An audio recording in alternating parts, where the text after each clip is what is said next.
नदी के बीचों बीच चट्टान पर गृह प्रवेश और रहन सहन। बेटी, ससुराल जा रही है, याद रखना, वो घर जैसा भी हो अब वही तेरा संसार है। माँ, आप भी कैसी बातें करती हैं? आकाश ने मुझे सब बताया है। घर नदी के पास है, बहुत सुंदर। मुझे खुली हवा, पानी, यही सब तो पसंद है। हाँ बेटी, उनका घर नदी के पास नहीं, नदी में है। बस तू हिम्मत रखना, वो लोग बहुत अच्छे हैं। माँ की बात रिया को उस वक्त ठीक से समझ नहीं आई। विदाई हुई, रिया अपनी माँ के गले लगकर बहुत रोई और फिर आकाश के साथ ससुराल के लिए निकल पड़ी। लंबे सफर के बाद वे एक नदी किनारे पहुंचे। हम पहुंच गए रिया। आकाश, घर? वो देखो रिया, हमारा घर। आकाश, तुमने कहा था घर नदी के पास है। ये तो नदी के बीच में है। नाव से बहू। आओ बहू, स्वागत है। वो हमारा घर है? हाँ, हमारी भैरव शिला। मेरे परदादा ने इसे अपने हाथों से बनाया था। पर हम वहाँ जाएंगे कैसे? आकाश, वो आरती लेकर कौन खड़ा है? और वो नाव? तभी रिया की नजर चट्टान से लटकती रस्सी की सीढ़ी पर पड़ी, जिसे देखकर वो सन्न रह गई। आकाश, ये मजाक है ना? हम उस रस्सी से चढ़ेंगे? मजाक क्यों होगा रिया? डरो मत, मैं हूं ना। ये हमारी परंपरा है। जल रक्षक परिवार की बहू का स्वागत ऐसे ही होता है। जल रक्षक? इसका मतलब? हाँ बहू, हमारे पूर्वज इस नदी के पुजारी थे। ये भैरव शिला एक पवित्र स्थान है। कहते हैं ये शिला गांव को बाढ़ से बचाती है। हमारा परिवार पीढ़ियों से इस शिला पर रहकर इसकी और नदी की रक्षा करता आया है। ये हमारा घर भी है और हमारा मंदिर भी। चलो रिया, पहले नाव में बैठो। चलो रिया, अब चढ़ना है। इससे इतने भारी लहंगे में? भाभी डरो मत, बहुत मजेदार है। बस नीचे मत देखना। इसे हम रॉक क्लाइंबिंग गृह प्रवेश कहते हैं। रिया, तुम अपना लहंगा पकड़ो, मैं तुम्हारे ठीक नीचे रहूंगा। गिरीश जी नाव पकड़े रहेंगे और माँ और नंदिनी तुम्हें ऊपर खींच लेंगी। तुम गिर नहीं सकती। जय माँ गंगे। आकाश, मेरा पैर फिसल रहा है। शाबाश रिया, बस थोड़ा और, हिम्मत मत हारो। आने दो बहू, हाथ दो अपना। मैं पहुंच गई। देखा भाभी, कितना आसान था। स्वागत है बहू, भैरव शिला पर तेरा स्वागत है। यहाँ पैर जमीन पर नहीं, आस्था पर टिकते हैं। चलो बहू, गृह प्रवेश करो। रिया ने कांपते पैरों से कलश गिराकर घर के अंदर कदम रखा। ये दुनिया का सबसे अनोखा गृह प्रवेश था। गुड मॉर्निंग भाभी, कैसी नींद आई? रात भर नदी की रॉक म्यूजिक सुनकर। अच्छी थी। नंदिनी, यहाँ बाथरूम? आओ दिखाती हूँ। खुले में? अरे भाभी, यहाँ हमें देखने वाला कौन है? चारों तरफ मीलों तक बस पानी और जंगल है। Full privacy. बस थोड़ा ध्यान रखना पैर न फिसल जाए। कुछ दिन बाद उसकी खड़ूस जिठानी कावेरी नाव से आई, जो चट्टान पर रहने से इनकार करके गांव में रहती थी। वाहरी देवरानी, सुना था जल परी बनकर राज करेगी। तू तो यहाँ जल भरनी बनी हुई है। प्रणाम जीजी। जीती रहे। क्या हाल बना लिया। मैंने तो पहले ही दिन कह दिया था, मुझसे ना होगा ये टार्जन वाला खेल। मेरे ससुर जी तो अड़े थे कि बड़ी बहू भी यही रहेगी, पर मैं ठहरी शहर की। मैंने कहा, पिताजी आपको अपनी परंपरा प्यारी है, मुझे मेरे पैर प्यारे हैं। बस तुम्हारे जेठ जी को लेकर अलग हो गई गाँव में। कावेरी, हमारी परंपरा का मजाक मत उड़ा। मजाक कहाँ उड़ा रही हूँ माँ जी, सच्चाई बता रही हूँ। ये नई नवेली को देखो, डर के मारे पीली पड़ी है। अरे इसे जमीन पर घर दो, आसमान में तो पंछी रहते हैं। या फिर आप लोग? जेठानी जी, आप टेंशन मत लो, भाभी को यहाँ पसंद आएगा। देखो, न सास बहू की किटकिटिक, न पड़ोसियों की ताका झांकी, एकदम परफेक्ट।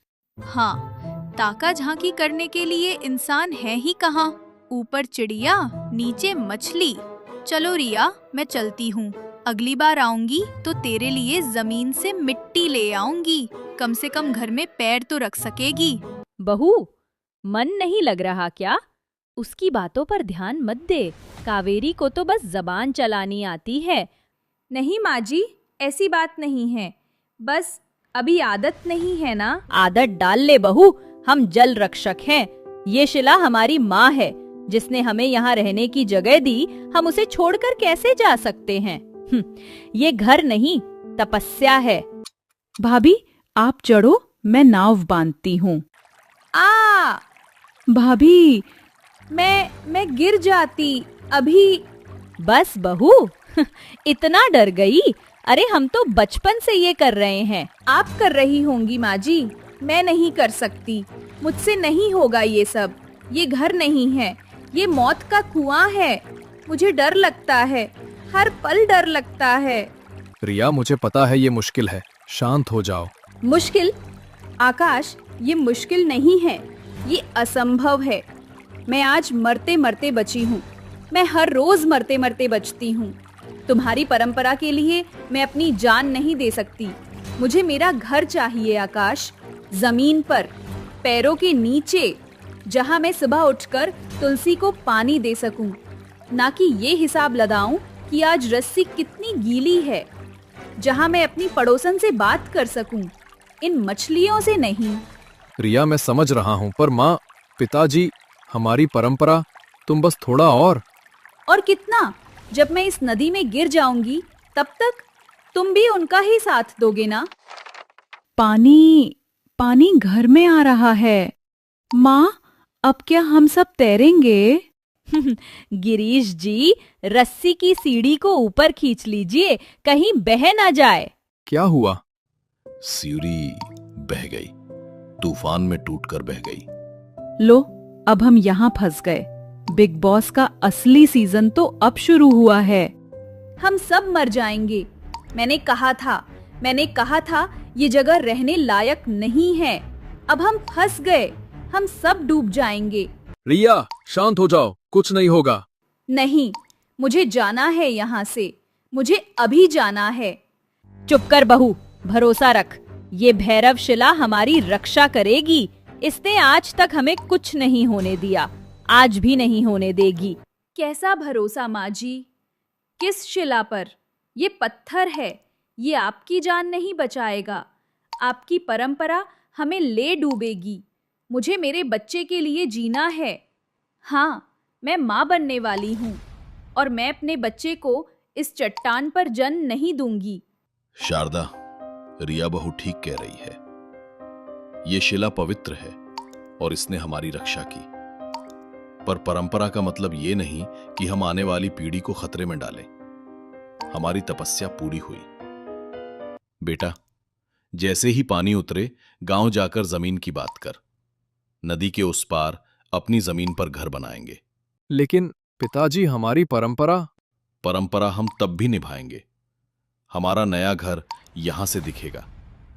हम जल रक्षक तब भी रहेंगे। हम रोज नाव से यहां आकर भैरव शिला की आरती करेंगे। पर हमारा परिवार, हमारी बहू और हमारा आने वाला वारिस अब जमीन पर रहेगा। माफ कर दे बहू, हमें जिंदगी के इतने आदी हो गए थे कि तेरा डर देख ही नहीं पाए। तेरा बच्चा, हमारा बच्चा इस नदी की गोद में नहीं, जमीन की गोद में खेलेगा। भाभी देखो, आरती का समय हो गया। देखा, आ गई ना आखिर जमीन पर। मैंने तो पहले ही कहा था, अकल देर से आई पर आ गई। हाँ जी, जमीन पर आ गई। पर आप भी भैरव शिला पर आरती के लिए आती रहिएगा। सुना है वहाँ का प्रसाद खाकर दिल बड़ा हो जाता है। क्या जवाब दिया भाभी। हाँ, आखिरकार हम सब अपने अपने घर पहुँच गए। परिवार नाव से शिला पर बने मंदिर की ओर आरती के लिए जा रहा था और रिया उन्हें देखकर मुस्कुरा रही थी। एक छोटे से गांव में रहती थी मीना। गरीब घर की सीधी सादी लड़की, मिट्टी के घर में पलती है, पर उसके दिल में सपनों का महल बसता है। आज शादी होती है और बारात आने वाली थी, लेकिन ये बारात कुछ अलग थी। बारात की बस का हॉर्न, शोरगुल, गाने की आवाजें। अरे ये कैसी बारात आई रे? बस में सब लोग झूम रहे हैं, दूल्हा घोड़ी पर नहीं आया। हाँ रे शांति, आजकल अमीर लोग शादी भी स्टाइल से करते हैं। ये तो पूरा चलता घर लगता है। इतनी बड़ी और आरामदायक बस लग रही है। सब बाराती बड़े ही आराम से आए हैं। माँ देखो ना, कैसी बड़ी बड़ी खिड़कियाँ हैं। ऊपर तो कमरा भी दिख रहा है। पूरा घर इसी बस में ले आए क्या? दीदी, ये तो 2 मंजिला बस है। इसमें लोग रहते भी होंगे क्या? अरे आप सब भी क्या बातों में समय बिता रहे हो? बारात दरवाजे पर आ गई है। बातें बाद में भी हो सकती हैं। अब जल्दी से बारातियों का स्वागत करते हैं। शादी का भी तो मुहूर्त होता है, कहीं बातों बातों में मुहूर्त ना निकल जाए। हाँ हाँ, तुम सही कह रही हो। चलो सोनू। बस रुकती है, बारात उतरती है। दूल्हा अर्जुन ससुराल वाले स्टाइलिश कपड़ों में। ये सब देखकर गांव के लोग काफी हैरान हो जाते हैं। कुछ ही देर में मीना की शादी हो जाती है। शादी के बाद मीना की सास उसे बस की तरफ लेकर जाती है। आओ बहू, अब ये बस ही तुम्हारा घर है। यहाँ सुबह भी सफर में होती है और रात भी सफर में। माँ जी, मतलब आप लोग घर में नहीं रहते? घर क्या बहू, अब जमाना बदल गया है। हमारा घर चलता है, रुकता नहीं। और वैसे भी हम सबको ही कभी कहीं जाना पड़ता है तो कभी कहीं। अब काम भी तो जरूरी है ना। अरे ये सब तो तू वक्त के साथ साथ समझ ही जाएगी। जी माँ जी। और ऐसे शुरू हुआ मीना का सफर चलते हुए ससुराल की तरफ। बस के अंदर का नजारा किसी बड़े होटल से कम नहीं था। ऊपर बेडरूम, बीच में हॉल, नीचे किचन और डाइनिंग, सब कुछ चलता फिरता, लेकिन कमाल का संतुलन। अरे वाह, ये तो जैसे सपनों का घर है। हाँ, बस फर्क इतना है कि ये घर पहियों पर चलता है। और हाँ बहू, यहाँ हर चीज ऑटोमेटिक है। फ्रिज, किचन, वॉशरूम सब बटन से चलता है। अरे बाप रे, मैं तो गैस पर रोटी बनाती थी। अब तो मोबाइल से भी रोटी बन जाएगी भाभी। हट पागल, अभी बहू आई है और तू उसे परेशान भी करने लग गया। बहू, यहाँ सब ऑटोमेटिक जरूर है, पर कुछ कुछ चीजों के लिए हाथ का भी इस्तेमाल करना पड़ता है। मीना, तुम्हें आदत पड़ जाएगी। बस को घर समझना है और घर को सफर। सफर में ससुराल, ये तो मैंने कभी सोचा भी नहीं था। चलो बहू, मैं तुम्हें कमरे में लेकर चलती हूँ। वैसे भी अब रात हो गई है, इतनी सब रस्में होती हैं, तू थक भी तो गई होगी ना। मीना मुस्कुराई, पर उसके चेहरे पर हल्का डर भी था। अब उसकी पहली रसोई इसी चलते हुए घर में होनी थी। अगली सुबह मीना तैयार होकर कमरे से बाहर आती है। बस चल रही है, हल्के झटके। बहू, आज तुम्हारी पहली रसोई है, कुछ अच्छा बना देना। रास्ते में कोई अच्छी जगह देखकर वहीं सब साथ बैठकर खाएंगे। जी माँ जी, पर बस तो चल रही है, ऐसे में खाना कैसे बनेगा? अरे चलने दो, अब यही तो असली टेस्ट है बहू का। और तुम चिंता मत करो, हो जाएगा। मीना रसोई में गई। छोटा सा स्पेस, चमकता हुआ मॉड्यूलर किचन, लेकिन बस के झटकों से सब कुछ हिलता जा रहा था। हे भगवान, ये सिलेंडर भी कांप रहा है, सब्जी भी छलक रही है। माँ जी ने बोल तो बड़ी आसानी से दिया कि यहाँ खाना बनाना है, पर बनेगा कैसे? मीना जैसे तैसे खाना बना रही होती है। चलती बस में कभी मीना से पानी गिर रहा होता है तो कभी सब्जियां काटने में तकलीफ हो रही थी। तभी वहां ससुराल वाले आते हैं। भाभी, एक हाथ से पकाओ, दूसरे से पकड़ो, वरना दाल का सूप सबके ऊपर गिर जाएगा। और पानी से जुड़ी चीजों को अच्छे से बंद करके रखो, या फिर हाथ से पकड़ कर रहो। बस रुकवा दो पहले, मैं ज्यादा समय नहीं लूंगी। बस जल्दी से आधे घंटे में खाना पका दूंगी। ऐसे खाना बनाना बहुत मुश्किल हो रहा है। ऐसा लग रहा है भूकंप आ रहा है और मैं खाना बनाने में लगी हूँ। नहीं नहीं, चलते हुए रसोई ही तो हमारी परंपरा है। और हाँ, ऐसा होता है, हम बोल तो रहे हैं कि तुम्हें थोड़ी परेशानी होगी, पर धीरे धीरे मजा आने लगेगा। पर मेरी साड़ी तो गैस में फंस रही है बार बार, कहीं कोई हादसा ना हो जाए। ध्यान से बहू, रसोई में संतुलन ही असली हुनर है। और ज्यादा दिक्कत हो रही है तो कपड़े बदल लो, सूट पहन लो। नहीं माँ जी, यही ठीक है फिर तो। मेरी नई शादी हुई है और नई बहू साड़ी में ही अच्छी लगती है। बहू की पहली रसोई बस के झटकों के बीच हंसी मजाक और घबराहट के संग शुरू हो गई थी। तभी दाल छलक जाती है। अरे, दाल छलक गई, सब कुछ फर्श पर गिर गया। लो जी, बहू की पहली रसोई बनी झटकेदार दाल। अरे संभल कर बहू, हमने इतनी तैयारी कर रखी थी। माँ, उसे थोड़ा टाइम दीजिए ना। चलती रसोई में बनाना आसान नहीं है। मैं फिर से बनाऊंगी। और बस आगे बढ़ रही है बहू। अब देखो तुम्हारा टाइम मैनेजमेंट कैसा है। ठीक है माँ जी, अब मैं हार नहीं मानूंगी। मीना ने पोंछा, झाड़ा और फिर दोबारा शुरू किया। उसका आत्मविश्वास बढ़ चुका था। 2 दिन निकल गए थे, अब मीना को आदत भी होने लगी थी। अब की बार दाल में नमक सही, रोटी गोल और बस के झटके में भी मैं संभाल लूंगी। शाबाश बहू, अब लग रहा है कि तू हमारे चलते परिवार की असली सदस्य है।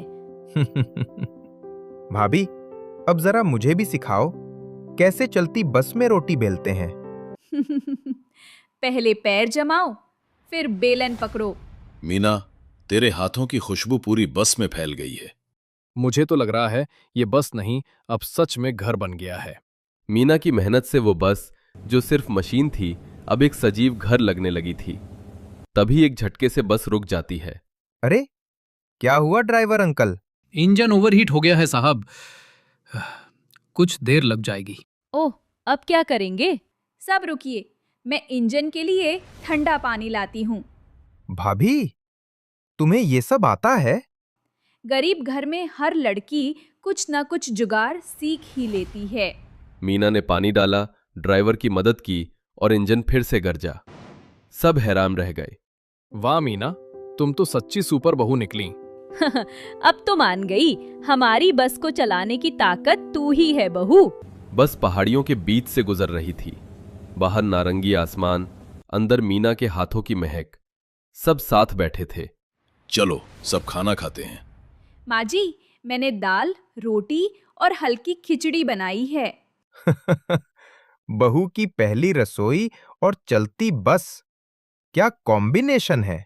ये खाना मैं जिंदगी भर याद रखूंगा। मीना, तूने आज ये साबित कर दिया कि असली स्वाद जगह से नहीं, मन से बनता है। सफर हो या घर, प्यार से बनाया खाना हर जगह को घर बना देता है। रात में सब सो रहे होते हैं, तभी चलते ससुराल में मीना का सिर घूमने लगता है और उसे उल्टियां होने लगती हैं। मीना, तुम ठीक तो हो ना? बहू, क्या हुआ? तबीयत खराब लग रही है तो किसी डॉक्टर के पास ले चले। माँ जी, थोड़ी देर बस रुकवा दीजिए। दरअसल इतने दिनों से लगातार बस में सफर कर रही हूँ, आदत नहीं है। चलता ससुराल जो मिला है। बहू सही कह रही है, हमें तो रोज की आदत है, पर बहू के लिए तो नया है ना। अर्जुन, जा जरा ड्राइवर को बोल कि किसी सेफ जगह पर गाड़ी रोक दे। मीना के ससुराल वाले उसकी परेशानी समझते हैं। एक शांत जगह बस रुकती है। सब लोग बस की छत पर आराम से गद्दे बिछाकर लेटे होते हैं। माँ जी, आप लोग हमेशा बस में ही रहते हैं? हाँ बहू, जब से अर्जुन का बिजनेस शुरू हुआ हम घूमते रहते हैं, शहर दर शहर। हमें स्थिर घर की जरूरत ही नहीं पड़ी। लेकिन कभी थकान नहीं होती? होती है, पर जब सब साथ हों तो बस भी घर लगती है। तो आज मैं भी इस सफर का हिस्सा बन गई। मीना के चेहरे पर अब आत्मविश्वास की चमक थी। आज मैं सबको अदरक वाली चाय पिलाऊंगी। भाभी, इस बार बस मत हिलाना, वरना पिछली बार चाय मेरी पैंट पर गिर गई थी। आज से मैं चलते ससुराल टी कंपनी खोल लूं क्या? अरे वाह, हमारी बहू तो हर सफर को मीठा बना देती है। मीना, ये चाय तो बचपन की याद दिला गई। मैं चाहती हूँ इस बस में हमेशा अपने गांव की खुशबू बनी रहे। काफी जोर से बारिश होने लगती है। ओहो, खिड़की से पानी आ रहा है। रुको, मैं कपड़ा लाती हूँ। बहू, तू बाहर मत जा, फिसल जाएगी। नहीं सासू माँ, अगर घर में पानी भर गया तो सफर रुक जाएगा। मीना, मैं भी आ रहा हूँ। नहीं, आप बस संभालो, मैं बाहर से कवर लगा दूंगी। अब धीरे धीरे मीना को आदत होती जा रही थी। कुछ दिनों बाद मीना ने बारिश में भीगते हुए बिजली के प्लग को पॉलीथिन से ढका। ये हुई ना असली बहू, तूने हमें रुकने से बचा लिया।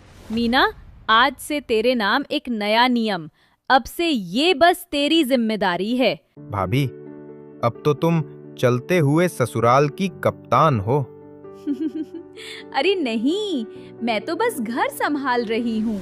यही तो बात है, तूने चलती बस को भी घर बना दिया।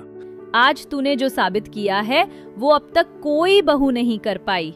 माँ जी, आज पहली रसोई सफल हुई। नहीं बहू, ये तो तेरी जीत है। चलती जिंदगी में भी तूने घर बसाया है। मीना, तुम्हारा नाम अब हमारे बस के नाम से जुड़ गया है। मीना एक्सप्रेस, जहां सफर में भी घर का स्वाद मिले। घर दीवारों से नहीं बनता, चलते पहियों पर भी बस सकता है। बस उसमें प्यार, धैर्य और अपनापन होना चाहिए।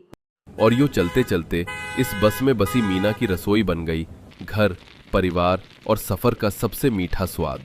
चलते हुए ससुराल में बहू की पहली रसोई, एक चलते घर की स्थिर रिश्तों की कहानी। एक साधारण से गांव के पुराने घर का दृश्य। घर में बहुत कम सामान है और दीवारों पर सीलन के दाग है। शाम का समय है। रमेश बरामदे में चुपचाप बैठे हैं, सविता आंगन में उदास है और रवि एक कोने में निराश खड़ा है। जेठानी मीना कमरे के दरवाजे पर खड़ी होकर सब देख रही है। चूल्हा ठंडा पड़ा है और सबके मन में एक ही सवाल है कि कल का दिन कैसे कटेगा। ऐसे मुंह लटका कर बैठने से क्या आसमान से रोटियां बरसेंगी? सुबह से देख रही हूँ, सबके सब मूर्ति बनकर बैठे हैं। जब घर में कमाने वाला कोई न हो और दाना पानी खत्म हो रहा हो तो इंसान मूर्ति नहीं बनेगा तो क्या करेगा मीना? तो इसमें मैं क्या करूं?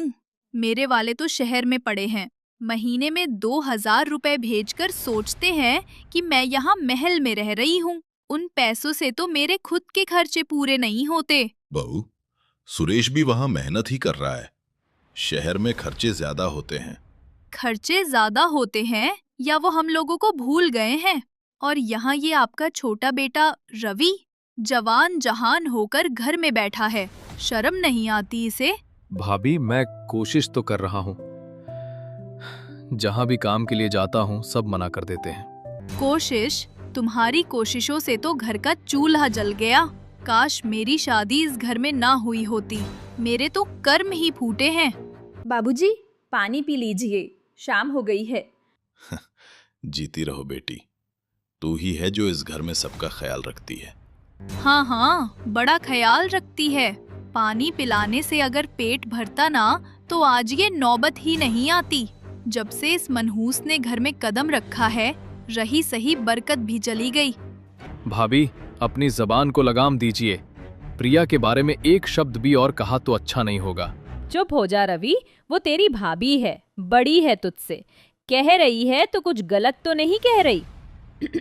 माँ जी, दीदी, आप सब मुझे एक मौका देंगे? मैं कुछ कहना चाहती हूँ। लो भाई, अब ये हमें ज्ञान देगी। बोलो महारानी, क्या कहना चाहती हो?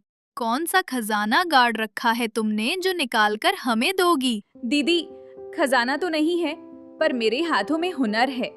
मैं सोच रही थी कि घर के बाहर एक छोटा सा डोसे का ठेला लगा लूं। शायद घर के लिए 2 पैसे कमा सकूं।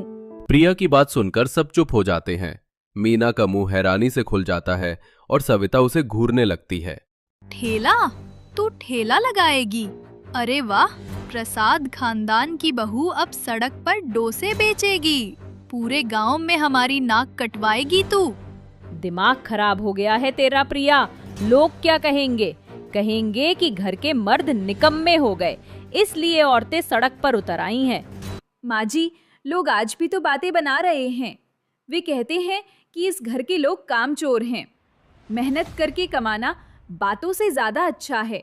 जब बच्चे भूख से रोएंगे तब लोगों की बातें उनका पेट नहीं भरेंगी। बहू, बात तो सही कह रही है। इज्जत मेहनत में है, खाली बैठने में नहीं। हाँ हाँ, आप तो बहू की तरफदारी करेंगे ही। भेज दीजिए इसे सड़क पर, फिर देखिएगा कैसे पूरा गांव हम पर थूकता है। मैं तो इस तमाशे में शामिल होने वाली नहीं। प्रिया कोई तमाशा नहीं कर रही भाभी, वो घर की मदद करना चाहती है और मैं उसके साथ हूँ। हम कल से ही ठेला लगाएंगे। ठीक है, जो करना है करो, लेकिन अगर खानदान की इज्जत मिट्टी में मिली तो उस दिन इस घर में या तो तुम दोनों रहोगे या मैं। उस रात घर का माहौल बहुत तनाव भरा था। मीरा ने खुद को कमरे में बंद कर लिया था और सविता किसी से बात नहीं कर रही थी। लेकिन प्रिया और रवि ने हार नहीं मानी।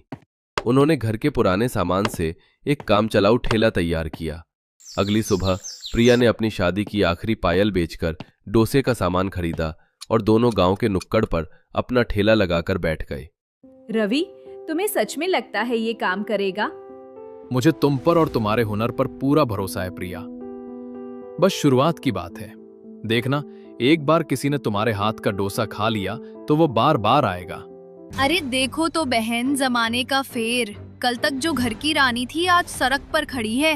बेचारी मेरी सास किस कर्म का फल भोग रही है। सही कह रही हो मीना बहू, आजकल की लड़कियों में लाज शर्म बची ही कहाँ है। दोपहर हो चुकी है। प्रिया और रवि सुबह से बैठे हैं, लेकिन एक भी ग्राहक नहीं आया। लोग बस दूर से देखकर कानाफूसी करके आगे बढ़ जाते हैं। अरे, ये तो रमेश भाई की छोटी बहू है ना? हाँ, वही तो है। देखो तो ठेला लगा लिया है। लगता है घर में बहुत तंगी आ गई है। तंगी तो ठीक है, पर बहू बेटियों का सड़क पर ऐसे काम करना शोभा नहीं देता। शाम को वे बिना कुछ कमाए घर लौटे। प्रिया का दिल बैठा जा रहा था। आ गए लाट साहब और उनकी मेम साहब। हो गई कमाई। कितने बोरे भरकर लाए हो पैसों के? भाभी, हर बात में ताना मारना जरूरी है क्या? ताना नहीं मार रही, आईना दिखा रही हूँ। सुबह बड़े शेर बनकर गए थे। मैंने तो पहले ही कहा था ये सब नहीं चलेगा। हमारी इज्जत का फालूदा बनाकर रख दिया तुम दोनों ने। बस करो, मेरा सिर दुख रहा है तुम लोगों की इस रोज रोज की किचकिच से। प्रिया, कल से कोई ठेला वेला नहीं लगेगा। चुपचाप घर में बैठो। माँ जी, बस 2-3 दिन और शायद। मैंने कह दिया ना, बात खत्म। उस रात प्रिया बहुत रोई। अगले 2 दिन वे फिर ठेला लेकर गए, लेकिन नतीजा वही रहा। चौथे दिन जब वे निराश बैठे घर जाने की तैयारी कर रहे थे, तभी एक छोटा बच्चा चिंटू अपनी माँ से हाथ छुड़ाकर उनके ठेले के पास आ गया। आंटी, ये क्या है? खुशबू तो बहुत अच्छी है। ये डोसा है बेटा। मुझे खाना है माँ, मुझे ये खाना है। चुप हो जा, घर चल। पैसे नहीं है मेरे पास इन सब चीजों के लिए। अरे बहन जी, रुकिए, बच्चे का मन है। आप पैसे की चिंता मत कीजिए, मैं इसे खिला देती हूँ। प्रिया बचा हुआ आखिरी घोल निकालकर एक छोटा सा डोसा बनाती है और चिंटू को देती है। चिंटू उसे खाते ही खुशी से चमक उठता है। वाह आंटी, यम्मी। पर ये तो बहुत छोटा है, मेरा पेट नहीं भरेगा। काश ये डोसा बहुत बहुत बहुत बड़ा होता, मेरे पापा के हाथ जितना बड़ा। बच्चे की वो मासूम सी बात प्रिया के दिलो दिमाग पर छा गई। उस रात घर लौटकर प्रिया ने किसी के ताने पर ध्यान नहीं दिया। रवि, क्या तुमने सुना उस बच्चे ने क्या कहा? हाँ, कह रहा था कि डोसा बहुत छोटा है। नहीं, उसने हमें एक बहुत बड़ा आइडिया दिया है। हमारे ठेले पर ग्राहक इसलिए नहीं आ रहे क्योंकि हम भी वही बेच रहे हैं जो सब बेचते हैं। हमें कुछ अलग, कुछ बड़ा करना होगा। बड़ा मतलब? हम एक बड़ा डोसा बनाएंगे, 3 फीट का डोसा। जो देखेगा वो रुकने पर मजबूर हो जाएगा। मैं तो सुन सुनकर पागल हो जाऊंगी। पहले छोटा डोसा तो किसी ने पूछा नहीं, अब ये 3 फीट का डोसा बनाएगी। दिमाग चल गया है क्या तेरा? जो बचा खुचा आटा दाल है उसे भी बर्बाद करके मानेगी? दीदी, ये बर्बादी नहीं, आखिरी कोशिश होगी। आप लोग बस एक बार मुझ पर भरोसा कर लीजिए। अगर इस बार भी मैं हार गई तो फिर आप जो कहेंगी मैं वो करूंगी। रवि, बहू सही कह रही है। जब तक कुछ अलग नहीं करोगे लोग ध्यान नहीं देंगे। तुम दोनों कल बड़ा डोसा ही बनाओ, मैं तुम्हारे साथ हूं। अगले दिन रवि पास के कबाड़ी वाले से लोहे की एक बड़ी चादर उधार मांग लाया। दोनों ने रात भर जागकर उसे साफ किया और एक 3 फीट लंबा आयताकार तवा तैयार किया। अगली सुबह जब वे उस तवे को ठेले पर रखकर ले जा रहे थे तो मीना ने फिर ताना कसा। लो चली बारात, आज देखना पूरे गांव में कैसे मजाक बनता है। नुक्कड़ पर जब प्रिया ने बड़े तवे पर डोसे का घोल फैलाया तो आते जाते लोगों की भीड़ लग गई। बाप रे, ये डोसा है या चादर बिछा रही है? कुछ भी कहो भाई, हिम्मत है लड़की में। प्रिया के हाथ कांप रहे थे लेकिन उसने हिम्मत नहीं हारी। बड़ी मुश्किल से उसने उस 3 फीट के डोसे को बनाया और उसे मोड़ा। बहन जी, ये कितने का है? जी 30 रुपए का। ठीक है, एक दे दो। हम 3 दोस्त हैं, देखेंगे कैसा है। उस दिन पहली बार प्रिया के ठेले पर इतनी भीड़ थी। एक के बाद एक उसके सारे डोसे बिक गए। शाम को जब वो घर लौटी तो उसकी मुट्ठी में 200 रुपए थे। माँ जी। सविता और मीना पैसे और प्रिया के खिले हुए चेहरे को हैरानी से देखती हैं। ये कैसे हो गया? इसकी किस्मत इतनी अच्छी कैसे हो सकती है? देखा माँ, प्रिया का आइडिया काम कर गया। आज गांव में सब उसी के डोसे की बातें कर रहे थे। शाबाश बहू, मुझे तुझसे यही उम्मीद थी। अब ये रोज की बात हो गई। प्रिया का बड़ा डोसा मशहूर हो गया और घर की हालत सुधरने लगी। मीना अब ताने तो नहीं मारती थी लेकिन उसकी जलन साफ दिखाई देती थी। एक रात प्रिया ने रवि को जगाया। रवि, उठो ना, एक बात करनी है। क्या हुआ प्रिया, सब ठीक है? सब ठीक है, पर मुझे लगता है कि हमें अब कुछ और भी बड़ा सोचना चाहिए। और बड़ा? 3 फीट से बड़ा? बहुत बड़ा, 10 फीट लंबा और 5 फीट चौड़ा। 10 फीट? प्रिया, ये मजाक नहीं है, ये पागलपन है। इतना बड़ा तवा कैसे बनेगा? उसे उठाएगा कौन और उसे खरीदेगा कौन? जो 3 फीट का डोसा खरीदने आ सकते हैं वो 10 फीट का डोसा देखने और खरीदने भी आएंगे। ये हमारे गांव को पूरे देश में मशहूर कर देगा रवि। सोचो, लोग कहेंगे वो गांव जहां 10 फीट का डोसा मिलता है। पागल हो गई है ये लड़की, पूरी तरह से पागल हो गई है। पैसा क्या हाथ आ गया, खुद को अंबानी समझने लगी है। रवि, समझा ले अपनी बीवी को, वरना किसी दिन हम सबको सड़क पर ले आएगी। बहू, मीना सही कह रही है। अब ज्यादा लालच ठीक नहीं। जितना भगवान दे रहा है उसमें शुक्र मनाओ। माँ जी, ये लालच नहीं, ये एक सपना है और मैं इसे पूरा करना चाहती हूँ। मुझे आप सबके साथ की जरूरत है। बाबूजी, आप तो समझिए। बेटी, सपना बहुत बड़ा है और इसे पूरा करने में पैसा भी बहुत लगेगा। मैंने कुछ पैसे बचाए हैं, हम लोहे वाले से बात तो करके देखते हैं, शायद कोई रास्ता निकल आए। प्रिया की जिद के आगे सब मान गए। वे तीनों शहर के सबसे बड़े लोहे के कारीगर के पास गए। 10 फीट लंबा 5 फीट चौड़ा तवा? बहन जी, आप मजाक तो नहीं कर रही? इतने बड़े तवे पर डोसा नहीं, पूरा गांव दावत कर सकता है। भाई साहब, मजाक नहीं कर रही। आप बस इसे बनाने का तरीका और खर्चा बताइए। हम इसे ठेले पर फिट करने के लिए नीचे पहिए लगवा लेंगे। दुकानदार ने जो खर्चा बताया वो सुनकर तीनों के होश उड़ गए। प्रिया की सारी बचत भी कम पड़ रही थी। मैंने कहा था बहू, ये हमारे बस का नहीं है। बाबूजी, आप और रवि जी कुछ दिन रुकिए, मैं पैसों का इंतजाम करती हूँ। प्रिया ने अपने शादी के बचे खुचे गहने बेच दिए। सविता और मीना ने उसे बहुत रोका लेकिन उसने किसी की नहीं सुनी। आखिरकार वो विशाल तवा बनकर तैयार हो गया। उसे एक ट्रैक्टर में लादकर गांव लाया गया तो पूरा गांव उसे देखने के लिए उमड़ पड़ा। लो, आ गया घर का सत्यानाश करने वाला सामान। अब देखना कैसे लुटती है ये। प्रिया ने अगले रविवार को उस 10 फीट के डोसे को बनाने का ऐलान किया। उस दिन उनके ठेले के पास मेला लगा। प्रिया, मेरा दिल बहुत जोर से धड़क रहा है। अगर कुछ भी गलत हो गया तो? कुछ गलत नहीं होगा। हमने सपना देखा है तो उसे पूरा करने की हिम्मत भी भगवान ही देंगे। प्रिया ने आंखें बंद करके भगवान को याद किया और फिर उस विशालकाय तवे पर तेल फैलाया। रवि, रमेश और 2 मजदूरों ने मिलकर डोसे का घोल तैयार किया था। प्रिया ने घोल डालना शुरू किया।